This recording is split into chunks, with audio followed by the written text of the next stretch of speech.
అనిపించిందండి శివం బజే? శివం బజే సినిమా నాకైతే చాలా అంటే చాలా బాగా నచ్చింది. అంటే ముఖ్యంగా అశ్విన్ అన్న వేరియేషన్స్ కానీ, డిఫరెంట్ స్టోరీ సెలెక్షన్ కానీ అన్నిట్లో #1 అని అయితే చెప్పుకోవచ్చు. స్టోరీ కూడా చాలా డిఫరెంట్ గా ఉంది. అంటే దేశభక్తి కానీ, దేవుడి మీద భక్తి సినిమానో మీరే చూస్తే మీకే అర్థమవుతుంది. అంటే కామెడీ ఉంటది. హైపర్ ఆదితో కామెడీ అయితే అసలు వేరే లెవెల్. ఆ కామెడీ అయితే అసలు ఎవరు ఊహించారు. అంత బాగుంది కామెడీ కూడా. స్టోరీ కూడా ఒక మంచి స్టోరీ అనమాట. అంటే చైనా గురించి, పాకిస్తాన్ గురించి, ఆ ఏజెంట్ల గురించి, వీటి గురించి, డోగ్రా అని ఒకటి ఉంటది. ఆ డోగ్రా గానీ ఇదంతా చాలా అంటే చాలా బాగుంటది. ముఖ్యంగా సినిమాలో నాకు బాగా నచ్చింది ఏంటంటే ఆ లాస్ట్ విజువల్ అనమాట.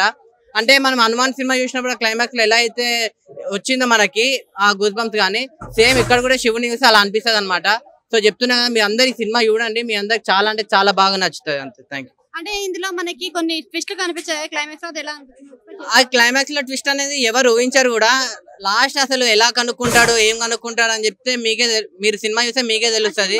చాలా గ్యాప్ తర్వాత వచ్చిన సినిమా కదా, మంచి హిట్ పడుతుంది అనుకోవచ్చు. నిజంగా అంటే అన్న బర్త్డే రోజు మళ్ళీ సినిమాతో మళ్ళీ వేరే కొత్త కెరీర్ అనేది స్టార్ట్ అవుతుంది అని అయితే నాకు అర్థమవుతుంది. అంతే. Thank you.